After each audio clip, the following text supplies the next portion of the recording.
In the August issue of Allure magazine, the writers at Allure wanted to focus specifically on amazing hairstyles. And unfortunately, when they're talking about retro 70s glam hairstyles, they focus on things like afros, but unfortunately don't include the civil rights significance of the afro or even a black person in the article. So the tutorial is titled, "Yes, You Can Have an Afro," and the cover photo is of a white woman sporting the hairstyle. And when I first saw this, I was like, wow, that is a very beautiful biracial woman. And then I found out, no, she's not even biracial. She's actually as white as can be.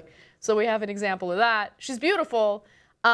But the whole point of the article is to say, hey, if you're white, you can still sport an afro. Now, this brings up the whole issue of cultural appropriation, and a lot of people are very uncomfortable discussing it. A lot of people get defensive about it, and they just reject the whole notion of cultural appropriation.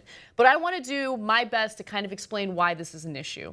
So a lot of African American women are not able to wear their natural hair in the workplace or when they're applying for jobs because they get discriminated against. They're less likely to get the job. They're more likely to be told by their employers that they need to straighten their hair. So when people say that cultural appropriation goes both ways, that's not necessarily true. White women get to wear whatever hair they want and they don't get discriminated for it, whereas black women are kind of forced to straighten their hair. They're forced to assimilate or to, follow a certain culture in order to survive. Okay, so it doesn't really go both ways.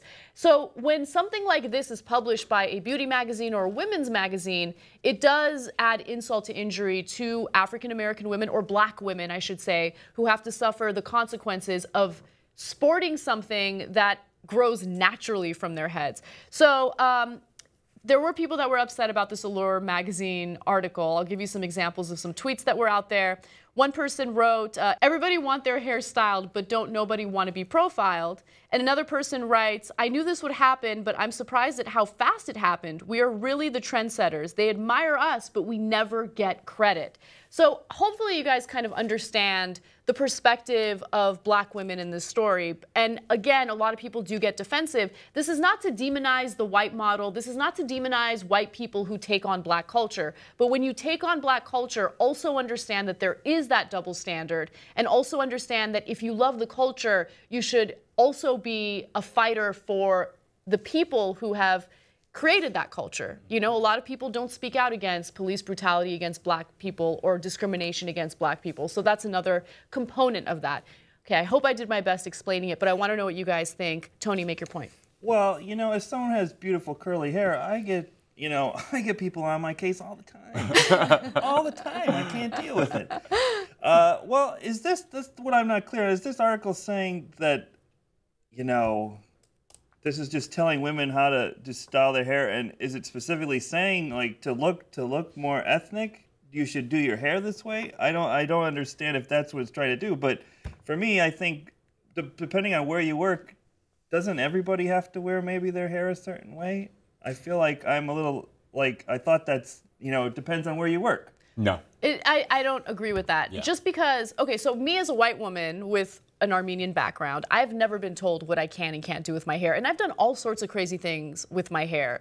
There was this one, iron that I had that made my hair look like really, really wavy and big and everything. And no one ever told me, Anna, you look unprofessional. Anna, that's okay. In fact, people would say, oh my, that's edgy. You look edgy today.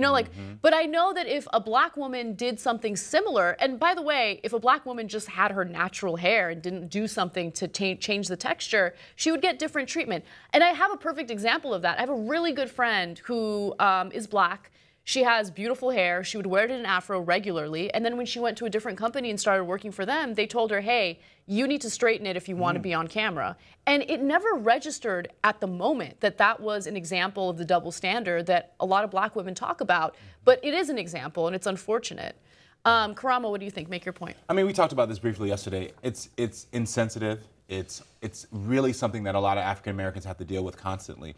And to go to your point, the reason it's hard is because African-American women, especially in the workplace, they get judged on a different standard than other races do. And so from firsthand experiences, my sisters, my mom, my friends, our friends, those stories happen all too often where, and even as an African-American male to some degree, if I grow my hair out in a high top, all of a sudden I don't look kept. I don't look approachable. I know, or if I have facial hair. Like, it's funny because my white male friends are growing their beards out, and it's this new hot manly trend. Yes. But if I was to grow my beard out, and I've been told that it's not sexy, it looks like you haven't shaved, you look not clean. I've had those things said to me.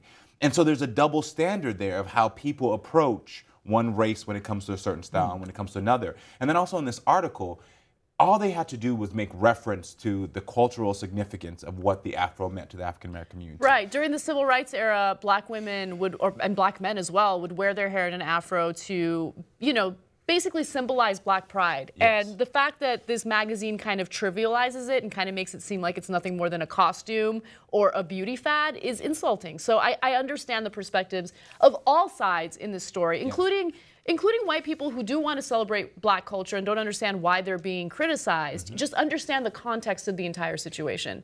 I actually think you'd look great with a beard. Thanks. I think I look like a maniac. I think it's hot. I think it's I hot. look like You're I killing live it right under now. the 10 express, the 10 freeway. You're giving us GQ something right Thank now. you. I so mean, you're killing thank you. it. I was fishing, and I'm glad you said it. I feel like so. you'd look weird without a beard. I got to keep it real. Look, let's see. Let's see. Yep, the beard Hey. suits you. All right, here's the question for the story. Which physical attribute that's related to your ethnicity gets criticized the most? Tony. It has to be my average-sized penis. White guys, sorry, white guys. Well, according to my ex-girlfriends, that's what gets criticized. Oh my God. No, I'm just kidding. I like if that's the the honesty. worst thing you can say about it, then I'm doing all right. All right. I don't know. I mean, as like a mixture of all sorts of different like backgrounds, I don't know that I have anything. I was gonna say, you know, as being a white male, maybe I'm criticized for privilege. Yeah. But I don't know if that's the case either because I live in an apartment with 3 cats. So, I don't know. So you're a lesbian. Yeah, I'm learning so much about you tonight. I'm also a lesbian. I'm learning I'm so an much. ugly lesbian. Karamo, what about you? On the opposite, it's my large penis. Okay. You know, girls are You like, get criticized. you know, girls and guys are like, no, it's too big. Don't do that. We can't take it. I'm my joking. God. Let me see. I mean, I think the biggest, if we're gonna be serious about it, is I've heard like how dark my skin is. So if I was too dark, you know, I'm not right for camera or right for things. Or if I'm too light, I'm really not black enough. So it's one That's of those things. unbearable. That's there's crazy. Yeah, so of course Too there's dark the or too whole light. race debate among, you know, black people and all other races, and then there's the color of your skin within the black community that's also up for debate. It's crazy. Yeah. Well, for me, I mean, I'm Caucasian. Armenians are Caucasian, but I'm Armenian, so I have a cultural background, and they have very specific facial features, and one of them happens to be a very dominant nose.